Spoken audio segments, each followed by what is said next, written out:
बिस्मिल्लाहिर्रहमानिर्रहीम। अस्सलाम वालेकुम students, Nayab Iqbal is here. आज हम फर्स्ट ईयर केमिस्ट्री का चैप्टर 4 स्टार्ट करेंगे जो कि है लिक्विड्स एंड सॉलिड्स।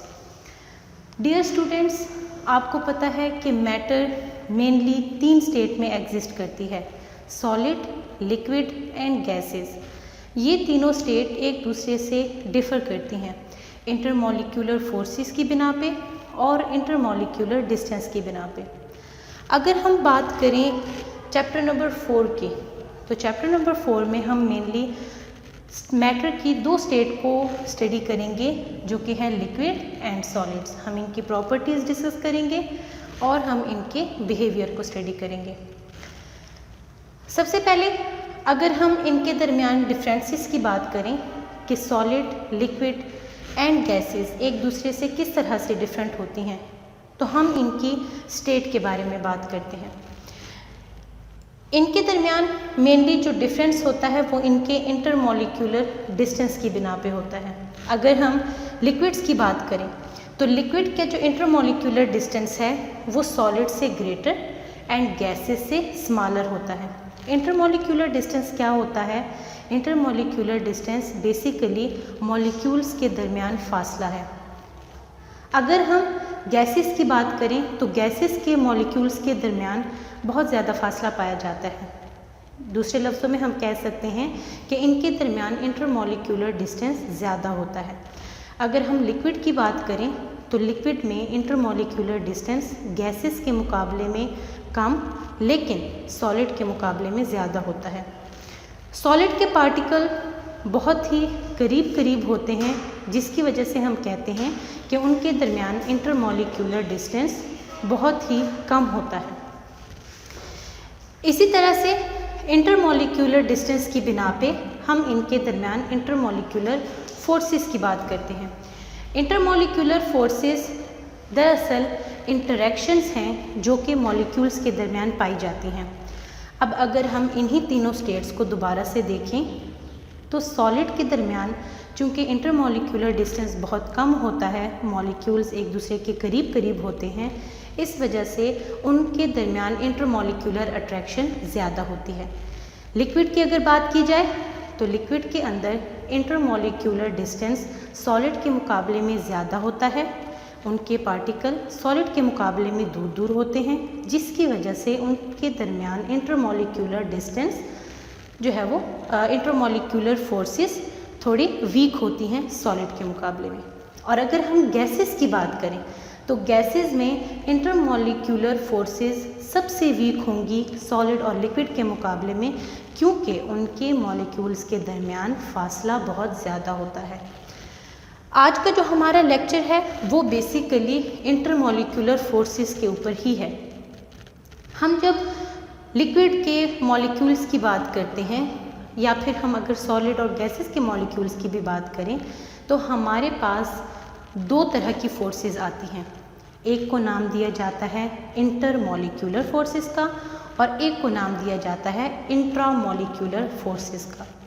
अब इंटरमॉलिक्यूलर फोर्सेस क्या होती हैं उसी के बारे में आज हम इस लेक्चर के अंदर जो है वो जानेंगे।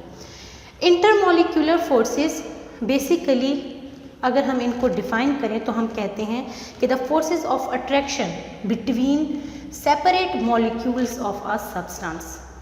ये 2 मॉलिक्यूल के दरमियान पाई जाने वाली फोर्सेस हैं।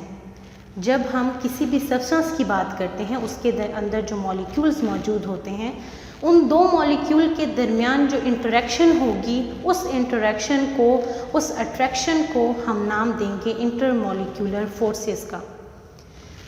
अगर हम इसके मेन पोस्टुलेट्स की बात करें तो सबसे पहला है कि इन फोर्सेस को हम वान डर वाल फोर्सेस का नाम भी देते हैं।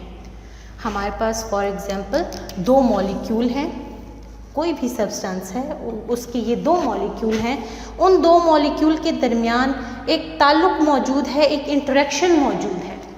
इसको हम इस इंटरेक्शन को, इस ताल्लुक़ को हम नाम देंगे इंटरमॉलिक्यूलर फोर्सेस का। ये एक ही सब्सटेंस है, एक सब्सटेंस का ये अलग मॉलिक्यूल है, ये अलग मॉलिक्यूल है, लेकिन उन दोनों मॉलिक्यूल्स के दरमियान भी एक ताल्लुक़, एक इंटरेक्शन मौजूद है। इसको बेसिकली नाम दिया जाता है इंटरमॉलिक्यूलर फोर्सेस का। इनको हम दूसरा नाम वान डर वाल फोर्सेस का भी देते हैं। उसके बाद अगर हम बात करें इनकी प्रेजेंस की, इनकी एग्जिस्टेंस की, तो उसके बारे में वो लिखते हैं कि present among all type of molecule when they are close to each other. ये तमाम मॉलिक्यूल्स के दरमियान मौजूद होंगे। हम किसी भी सब्सटेंस की बात करें, कोई भी हमारे पास सब्सटेंस है, उस सब्सटेंस के जब हम मॉलिक्यूल की बात करते हैं कि मॉलिक्यूल एक दूसरे के नज़दीक आए हैं, तो वो मॉलिक्यूल एक दूसरे के साथ इंटरमॉलिक्यूलर अट्रैक्शन रखेंगे। उसके बाद अगर हम बात करें प्रॉपर्टीज़ की कि कोई भी सब्सटेंस है उसके अंदर इंटरमॉलिक्यूलर फोर्सेस क्या रोल प्ले करती हैं, तो वो ये रोल प्ले करती हैं कि ये इनकी वजह से फ़िज़िकल प्रॉपर्टीज़ वेरी करती हैं। सब्सटेंस की फ़िज़िकल प्रॉपर्टीज़ डिपेंड करती हैं इंटरमॉलिक्यूलर फोर्सेस पे। फॉर एग्जांपल बॉइलिंग पॉइंट हो गया, मेल्टिंग पॉइंट हो गया। अब बॉइलिंग पॉइंट, मेल्टिंग पॉइंट में क्या होता है कि अगर आप देखें कि आपने किसी सब्सटेंस को मेल्ट करना है, पहले वो सॉलिड स्टेट में है, आपने उसे कन्वर्ट करना है लिक्विड स्टेट में।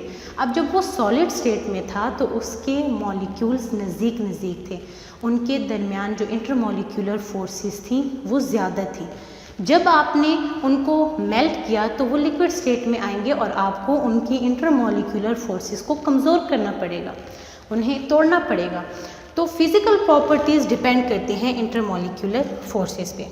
उसके बाद अगर हम बात करें इनकी रिलेशन की विद द वैलेंस इलेक्ट्रॉन, तो इनका वैलेंस इलेक्ट्रॉन के साथ कोई रिलेशन नहीं होता, मतलब कि ये कोई बॉन्ड नहीं बनाती।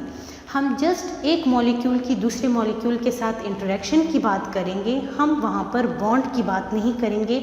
ये जस्ट एक खिंचाव होता है मॉलिक्यूल के दरमियान जो कि वो एक दूसरे के लिए शो करते हैं। यहाँ पर इलेक्ट्रॉन का यूज़ नहीं होगा, कोई भी इलेक्ट्रॉन शेयर या फिर गेन या फिर लॉस ऑफ इलेक्ट्रॉन यहाँ पर नहीं होगा। उसके बाद हम अगर बात करें कि कंपैरिजन की, अगर हम बात करें इंटरमॉलिक्यूलर फोर्सेस की, तो ये इंट्रामॉलिक्यूलर फोर्सेस से कमज़ोर होती हैं, ये वीक होती हैं इंट्रामॉलिक्यूलर फोर्सेस से। ये क्यों होती हैं और इंट्रामॉलिक्यूलर फोर्सेस क्या होती हैं, ये हम नेक्स्ट लेक्चर में डिस्कस करेंगे। फ़िलहाल हम इंटरमॉलिक्यूलर फोर्सेस के लिए एक एग्जांपल देख लेते हैं। लेट्स सपोज हमने HCl हाइड्रोक्लोरिक एसिड का जो है वो 2 मॉलिक्यूल्स लिए हैं। हमने hydrochloric acid as an example लिया है। यहाँ पर हमारे पास 2 मॉलिक्यूल हैं हाइड्रोक्लोरिक एसिड के। हाइड्रोक्लोरिक एसिड में बेसिकली 2 एटम होते हैं, एक हाइड्रोजन और एक क्लोरीन। ये दोनों आपस में बॉन्ड बना के HCl की फॉर्मेशन करते हैं। अब HCl का एक मॉलिक्यूल जब दूसरे मॉलिक्यूल के साथ इंटरेक्शन शो करेगा, हम जब HCl और HCl 2 अलग-अलग मॉलिक्यूल हैं, उन दोनों के दरमियान आप देख सकते हैं हमने डॉटेड लाइन से ये रिप्रेजेंटेशन की है। जब हम एक HCl की दूसरी HCl के साथ इंटरेक्शन शो करेंगे, उसको हम नाम देंगे इंटरमॉलिक्यूलर फोर्सेस का। ये बेसिकली हमारे पास इंटरमॉलिक्यूलर फोर्सेस कहलाएगी। हाइड्रोजन और Cl के दरमियान जो बॉन्ड है वो इंटरमॉलिक्यूलर फोर्स नहीं कहलाएगा, बल्कि एक पूरे HCl का दूसरे HCl के साथ जो ताल्लुक़ है, जो रिलेशन है, वो क्या कहलाएगा, इंटरमॉलिक्यूलर फोर्स कहलाएगा। तो ये हमारे पास एग्जांपल थी इंटरमॉलिक्यूलर फोर्सेस की। इंशाल्लाह नेक्स्ट लेक्चर में हम देखेंगे कि इंट्रामॉलिक्यूलर फोर्सेस क्या होते हैं। तब तक के लिए अल्लाह हाफिज़।